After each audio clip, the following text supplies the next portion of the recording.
પડવીને કેટલું બળ પડે છે। જય શ્રી રામ। આજ તો હવારમાં જ પૂગી જા કંથારિયા લાકડા લેવા। આજ તમારા ભાઈ લગ્ન પછી પહેલી વાર આવું કામ કર્યું છે। 2-3 ઢગલા ભરી દીધા છે, 2-3 ઢગલા હજી બાકી છે। તો ચાલો બોલેરાને ફટાફટ ઠાઠું મારી દઉં। હવે બોલેરાને ભરી દીધો જામ, હવે તમને પણ બતાવી દઉં।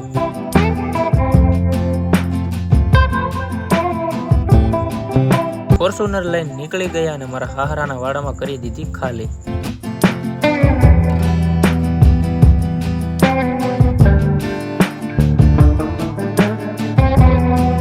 પૂરી આવી ગઈ મારું સ્વાગત કરવા, તો મેં પૂરીને ટિફિન આપી દીધું। હવે પૂગી જાઉં છું ઘરે અને ફટાફટ હાથ પગ ધોઈને બેસી જાઉં જમવા।